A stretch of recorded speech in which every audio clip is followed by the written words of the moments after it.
सोचो, तुम एक ऐसी जगह पैदा हुए हो जहाँ तुम्हें बचपन से ही एक ही बात सिखाई गई है, दुनिया के बाहर मॉन्स्टर्स हैं। तुम बिलीव करते हो कि तुम्हारे एनिमीज ईविल हैं। फिर एक दिन तुम्हें पता चलता है कि जो स्टोरी तुम्हें बचपन से बताई गई थी वो कंप्लीट स्टोरी थी ही नहीं। और सबसे डेंजरस पार्ट, जिन लोगों को तुम विलन समझ रहे थे उनके पास भी अपनी स्टोरी थी।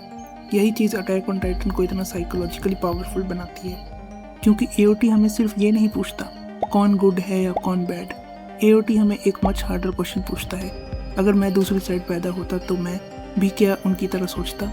स्टार्टिंग में सब सिंपल था, ह्यूमंस अच्छे हैं, टाइटन्स बुरे, सर्वे कॉप्स हीरोज और टाइटन्स को मारना सर्वाइवल। नेचुरली हम ऑडियंस भी इसी पर्सपेक्टिव को एक्सेप्ट कर लेते हैं। और यहाँ साइकोलॉजी का एक इंटरेस्टिंग कॉन्सेप्ट आता है, फ्रेमिंग। सिंपल वर्ड्स में जिस तरह से हमें कोई इन्फॉर्मेशन प्रेजेंट की जाती है उसी तरह हम उस सिचुएशन को समझने लगते हैं।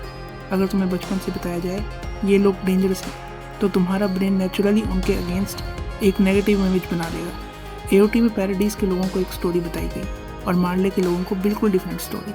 दोनों साइड्स को लगता था कि हम सही हैं और दूसरी साइड एनिमी है। अब यहाँ एक और साइकोलॉजिकल कॉन्सेप्ट आता है, कंफर्मेशन बायस। इसका सिंपल मीनिंग है, हम अक्सर उन्हीं चीज़ों को ज़्यादा नोटिस करते हैं जो हमारी ऑलरेडी एग्जिस्टिंग बिलीफ को प्रूव करती है। एग्जाम्पल समझो, अगर तुम्हें बचपन से बताया गया ये ग्रुप डेंजरस है और एक दिन तुम उस ग्रुप के किसी पर्सन को वायलेंट एक्ट करते हुए देख लेते हो, तुम्हारा ब्रेन तुरंत बोलेगा, देखा मैंने पहले से ही कहा था। लेकिन तुम ये नहीं सोचोगे कि उस पर्सन की स्टोरी क्या थी, उसको किस एनवायरनमेंट में बड़ा किया गया, उसको क्या सिखाया गया और उसके पास एक्चुअली कितनी चॉइसेस थी। एओटी बार बार इसी साइकोलॉजिकल ट्रैप को यूज़ करता है। हर करेक्टर को लगता है मैं रियलिटी देख रहा हूँ, लेकिन प्रॉब्लम ये है उनकी रियलिटी उनके एक्सपीरियंसेस और इन्फॉर्मेशन से शेप हुई है। राइनर इसका प्रोबेबली बेस्ट एग्जांपल है। स्टार्टिंग में हम राइनर को एनिमी समझते थे।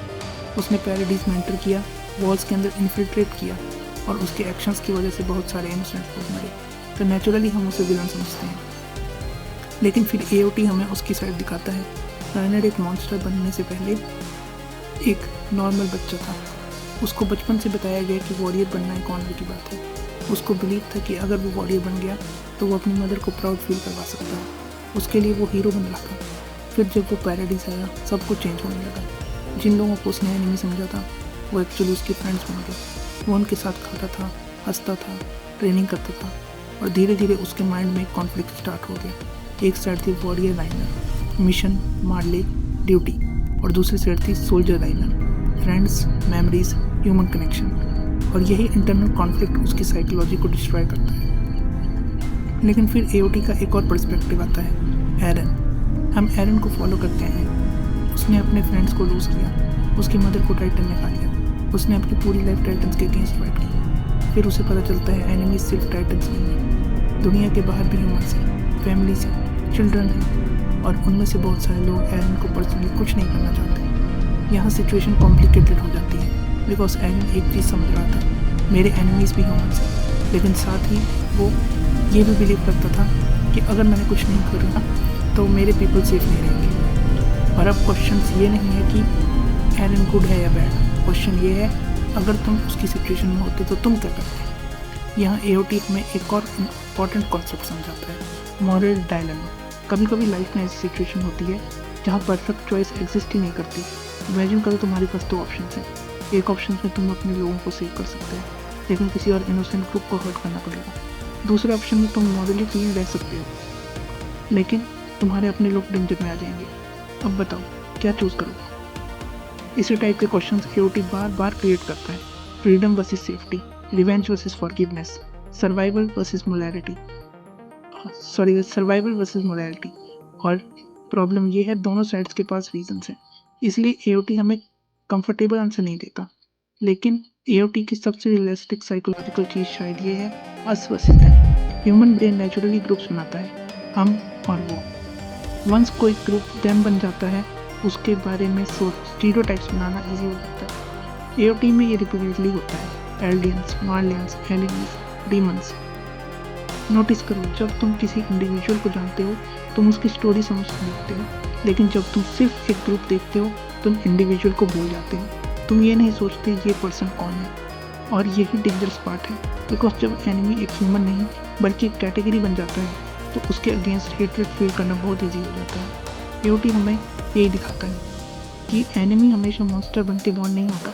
कभी कभी फियर, प्रोपेगेंडा, ट्रॉमा और जनरेशन ऑफ हेट्रेड मिलकर एनिमी क्रिएट करते हैं। तो who is right, Eren, Reiner, Marley, Paradise? AOT का आंसर शायद ये है, किसी के पास कंप्लीट ट्रुथ नहीं है।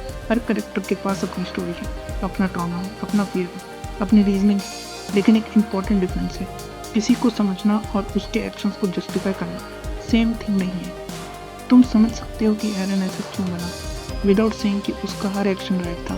तुम राइनर का ट्रॉमा समझ सकते हो विदाउट फॉरगेटिंग कि उसने क्या किया।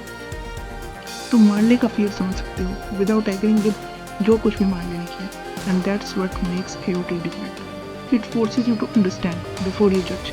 और शायद इसी वजह से एओटी खत्म होने के बाद भी हमारे दिमाग में रहता है, बिकॉज रियल लाइफ में भी ब्लैक एंड वाइट नहीं होती। मोस्ट पीपल सुबह उठकर ये नहीं सोचते आज मैं विलन बनूंगा। दे थिंक मैं जो कर रहा हूँ वो ज़रूरी है।